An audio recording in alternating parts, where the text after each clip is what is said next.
Sederet pekerjaan rumah harus dibereskan pelatih Sintayong jelang laga kedua Timnas Indonesia U20 di pentas Piala Asia U20 2023. Begini komentar Edi Praitno. Namun sebelum kita bahas lebih jauh, mohon klik subscribe channel ini agar kalian gak ketinggalan berita terbaru seputar Timnas Indonesia. Kalau sudah subscribe, mari kita lanjut.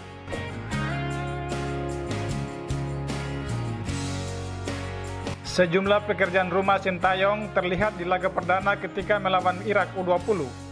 Sintayong tentu saja harus menyebut perbaikan timnya jelang laga kedua melawan Suriah pada hari Sabtu 4 Maret 2023. Sebab ada sejumlah kesalahan elementer yang diperlihatkan Timnas Indonesia U20 saat dihajar 2 gol tanpa balas oleh Irak U20 pada laga perdana Grup A di Stadion Lokomotif Tashkent pada hari Rabu 1 Maret 2023. Kesalahan-kesalahan yang bersifat mendasar ini tampaknya juga memperlihatkan potret buram pembinaan pemain usia dini di Indonesia. Berikut Bola.net menyajikan ulasannya. Jika melihat ulang laga Timnas Indonesia U20 melawan Irak U20, skuad asuhan Sintayong masih saja melakukan kesalahan-kesalahan mendasar yang semestinya menjadi teknik dasar dalam pembinaan usia dini. Mantan asisten pelatih Timnas Pelajar Indonesia Edi Praitno menjelaskan bahwa kesalahan-kesalahan seperti ini semestinya sudah tak terjadi di level tim nasional. Pasalnya kesalahan dalam melakukan operan dan kontrol bola ini kiranya sudah menjadi tempaan para pemain di level sekolah sepak bola atau SSB. Masih banyak sekali kesalahan-kesalahan elementer, misalnya salah oper dan salah kontrol. Itu kan kesalahan yang sifatnya sangat elementer sekali, kata Edi Praitno saat dihubungi Bola.net pada hari Kamis 2 Maret 2023. Passing dipotong lawan, bisa jadi itu bukan semata-mata salah para pemain. Itu adalah kesalahan masa lalu, kenapa hal-hal seperti itu tidak dibenahi dengan baik, imbuhnya. Selain itu, ex-juru racik Persikam Magelang ini juga menyebut aspek pertahanan menjadi salah satu tugas terberat yang harus segera dibenahi oleh Sintayong. Pasalnya, koordinasi dan organisasi pertahanan masih memperlihatkan celah. Tak hanya itu, kedisiplinan pemain bertahan juga sangat penting untuk mengantisipasi serangan lawan. Aspek paling utama yang perlu dibenahi adalah pertahanan. Terbukti bocor 2 kali, bahkan gol kedua tercipta saat melawan 10 pemain Irak, ujarnya. Pertahanan butuh dibenahi, bagaimana koordinasi dan organisasinya.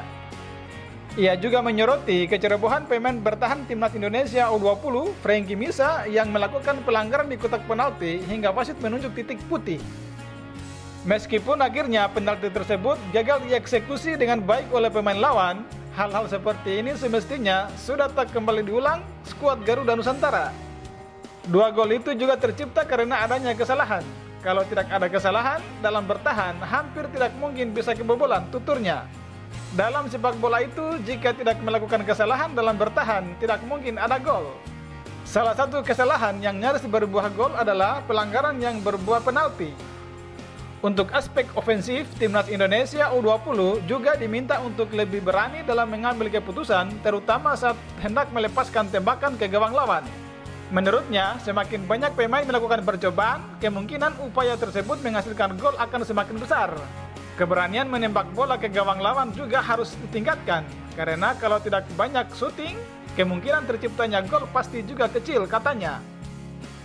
Tembakan jarak jauh juga disebut menjadi kunci untuk memecah kebuntuan. Hal ini adalah solusi ketika rekan Fikri dan kawan-kawan menghadapi permainan lawan yang cenderung defensif. Sebab tembakan jarak jauh sebetulnya tak hanya bersifat spekulatif, tetapi juga memiliki chance merepotkan penjaga gawang lawan yang pandangannya kurang ideal. Dari laga kemarin, kita bisa melihat Irak begitu bermain dengan 10 pemain langsung turun semua untuk bertahan. Momen inilah yang membutuhkan syuting dari jarak jauh, ujarnya. Karena syuting jarak jauh itu akan menyulitkan kiper. Yang pertama, kemungkinan kiper lawan tidak akan menyangka. Lalu yang kedua, pandangan kiper bisa jadi tidak melihat bola karena tertutup pemain-pemain di depannya, lanjutnya.